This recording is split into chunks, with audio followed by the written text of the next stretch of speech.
Shalom Uvracha from Yerushalayim, Ir HaKodesh. This evening, with the special blessing of HaKadosh Baruch Hu, with the special blessing of God, we begin our second Haftarah series. Now, when we began a year ago, we weren't sure that we'd be able to complete even the entire series because there were some technical questions about the videographers involved. We bless all of them. And the special bracha that HaKadosh Baruch Hu, special blessing that God has given us, that we were able to, thank God, complete the Haftarah series and now begin a new series on the Haftarah studies. We'd like to publicly praise Hashem and pray that we'll be able to share the messages of the Haftarah each week in a way that's meaningful to all the viewers and all of the listeners. The Haftarah that we begin with is Haftarah of Parshat Bereshit, the first section of the Torah, taken from the 42nd and 43rd chapters of the book of Isaiah.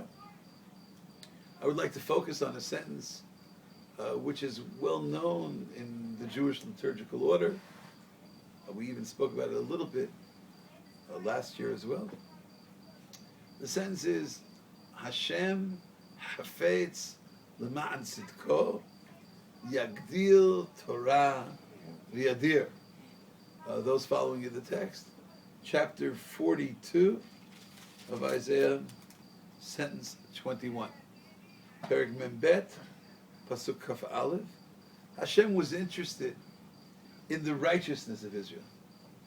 God, therefore, made the Torah vast and glorious, great and outstanding. Yagdil Torah v'yadir. Hashem magnified the law and made it all-encompassingly glorious. I would like to study together a section from the 16th chapter of Masechet Soferim. I have Masechet Soferim right here in front of me. And I would like to acknowledge the great author of a book called Haftarah U'Gemara, a wonderful series of teachings by Rav Yisrael Dov Lerner, Zatzal, a great man who I was privileged to meet. I'm close to certain members of his beloved and esteemed family. I love his teaching. And he quotes Masechet Soferim, wherein there's a special teaching about one of the outstanding rabbis, and the text that's quoted in conjunction with that teaching is our text from the Haftarah of Hashem Chafetz L'ma'an Sidko Yagdil Torah V'yadir. The rabbis teach Masechet Soferim, Tractate Soferim, chapter 16, Halakha Tet. Amru alav al Hillel. There was a teaching. They said often about our great teacher, one of the outstanding rabbis of the period of the Mishnah, one of the most famous of all rabbis, Hillel. Shelo, excuse me. Shelo azav divrei chachamim shelo lamad. There was no aspect of the wisdom of the sages that he did not study. Afilu kol halashonot. He studied all languages. He mastered, as a linguist, all the languages. Afilu sichot eitzim v'asabim. He knew the, I don't know how to translate this, the language of the trees, of the herbs, of the grass. Sichat chayot u'behemot. He understood the language of the domesticated animals, the wild animals, the beasts. Afilu sichat chayot u'behemot. Kol kach lama? Why was he involved in all this? And then they quote our pasuk. Mishum shene'emar Hashem chafetz l'ma'an sidko yagdil Torah v'yadir. The Torah is so all-encompassing. It encompasses all of wisdom. It encompasses all language. It encompasses all expression. It encompasses the totality of the creation. And so here, in the commentary called Kisei Ra'amim on Masechet Soferim, he says, what does that have to do with the pasuk of, that pasuk is talking about the greatness of Torah? And I quote, Efshar dahachi perusho. Perhaps this is the meaning. Kevan da Hashem chafetz lahagdil Torah. Since God is interested in glorifying and magnifying the Torah, so Hillel was also interested in doing so, because we are supposed to imitate the ways of God. Gamhu, so to Hillel, wanted to observe it as well.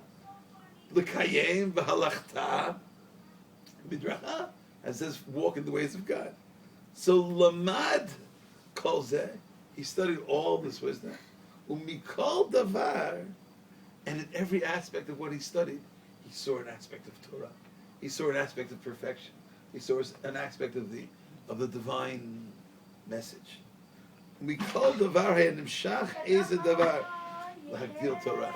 In each aspect, he saw something which glorified and magnified the Torah. What does it mean exactly?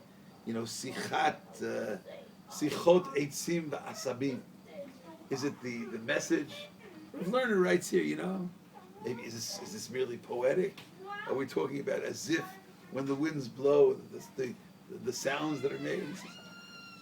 That's beautiful. Of course, there are beautiful melodic sounds made, in the winds by the trees and the bushes, and the flowers. We said, I don't think that's what it is. It's not just that.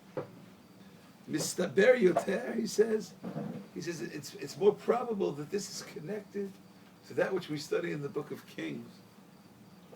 If you remember in Kings 1, chapter 5, specifically in verse 13, where King Solomon, it says, he was so wise. Vayidaber al ha'itzim min ha'erez asher ba'levanon va'ad ha'ezov asher yotzei bakir. Vayidaber al ha'behema v'al ha'of. Solomon's wisdom incorporated knowledge of understanding and of speech and analysis of everything, of all of the trees, of all of the bushes, of all of the the cedar trees, the hyssop, the behemo, the birds, the animals. And in a certain sense, Hillel continued this tradition. There's a tradition that Hillel, Rabbi Lerner points out, it's a tradition that Hillel is from the family of David, so maybe that's connected, to the wisdom of Solomon. And it would seem that the Yagdil Torah, Yagdil Torah v'yadir means that the all-encompassing nature of Torah was experienced by the study of Hillel. Rav Kook writes in more than one place that the contrast between that which is referred to in our literature as Torah Eretz Yisrael versus Torah Bavel, Torah Chutz La'aretz, the Torah of Israel versus the Torah of the diaspora. He says it's not merely a geographic description. In other words, it's not like the Torah of Eretz Yisrael was studied in Eretz Yisrael, and the Torah of Chutz La'aretz was studied, the Torah of the diaspora was studied outside of Israel. He says it was two approaches to learning. And he says that in Eretz Yisrael, they had this all-encompassing nature, all the disciplines of the world, all aspects of scientific data, all aspects of literature, all aspects were all part of that Torah experience. Like Yagdil Torah v'yadir. To some people, perhaps, Sichat Eitzim v'asabim. What does that have to do with Torah? To listen, to study the nuances of expression of every bird, of every insect, of every creation. Hillel taught us how all of that is part of the world. It seems that Hillel is the teacher who loves peace and pursues peace, loves people, brings everyone closer to Torah, as it says in Pirkei Avot. He's the one who teaches us to try to follow the principles of Aharon. And it seems that he's the one who understands all of the languages. That's what it says here, right? Amru alav shelo lamad. There's nothing that he did not learn. Shelo azav divrei chokhmah afilu kol halashonot. Even all languages. So is this merely that he was a great linguist? Perhaps. Or maybe all languages means he understood the interaction between all the languages. When you limit it to only one frequency, so you only understand one language, right? But maybe when you speak all the languages, so So you have a more total, all-encompassing worldview. And maybe that's why Hillel, in the famous stories of Tractate Shabbat, Hillel, with all due respect to Shammai, we love, we admire, we revere Shammai's approach. But you remember the stories about the converts with Hillel. Hillel had extraordinary levels of insight into potential converts. Where did it come from? Because he saw this Yagdil Torah.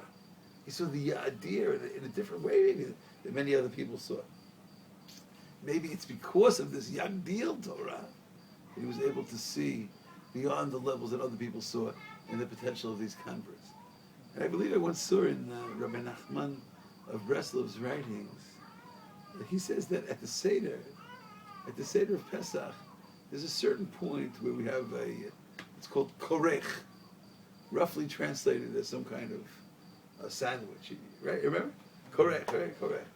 And then we say, okay, Zecher leMikdash, Kit, Hillel. We are now going to observe something in accordance with the worldview, with the viewpoint of Hillel. What did Hillel do at the time of the Beit HaMikdash? He would combine together matzah umaror b'ochlam b'yachad. Matzah and maror. So I think Rabbi Nachman says, or the rest of the Rabbi said, matzah and maror. To many people's minds, the world of matzah is the world of maror. Matzah is the bread of freedom. Maror is the bread of is the food of slavery. Right? Bring the two together. Maybe when you're on the level of the all-encompassing level of Torah, Hillel understood the language of matzah, and he understood the language of maror. He understood the language of the unleavened bread and the language of the bitter herbs, and was able to combine them together in a way that other people didn't understand. I'm talking, of course, conceptually. And maybe if we open up all of the areas of Torah, Yagdil Torah, it's the Haftarah of the first Parshat of the Chumash. Maybe this is the time. All of our brothers and sisters all over the world, I don't know how many number, maybe 15 million at least, Baruch Hashem, may they all be blessed. They're all hungry, they're all thirsty for the Torah, because every soul is longing for Torah. Maybe we have to figure out a way, Yagdil Torah b'yadeh. We have to seek people who are following the program of study of the 16th chapter of Sofrim, the students of Hillel, who will teach us how to see everything in Torah, how to combine everything in Torah. Yagdil Torah, not limited. There's an all-encompassing level of Torah. There's a teaching in Pirkei Avot that if somebody's walking on the road and they're studying, and they stop their studies and they say, "Wow, what a beautiful tree! Wow." So the rabbis say that's a very, very negative kind of action and very serious repercussions. And the question is, how terrible is it to say, "What a beautiful tree"? What's wrong with saying how beautiful? So I say it's nice, but now's not the time. You're studying, right? You're walking on the road and you're studying. Hamalech baderech v'shoneh. Others say it's not enough to just say how beautiful is the tree. He should have added to his statement, how beautiful is the tree that God created. Yes, but there is an interpretation. I believe I learned in the name of Rabbi Breuer, of blessed memory, who says that the problem with this person is not what he's saying, but rather that he sees it as a cessation of study. You see, in certain people's minds, what does it mean to learn? It means I read the text, I read the Pisukim, I read the Perakim, I read the Mishnah, it's learning. I start seeing, and I'm so excited by trees. That's not learning. That's mafsik mi mishnata. So the way he reads it, I think I also saw it in a Hasidic sefer. Hamahalech b'der Rabbi Yaakov Omer. Hamalech b'derech v'shoneh. If someone is walking in the road and they're studying, umafsik mi mishnato v'omer ma na'eh ilan zeh, ma na'eh nir zeh. They believe it to be an act of stopping to learn. They think this is not learning.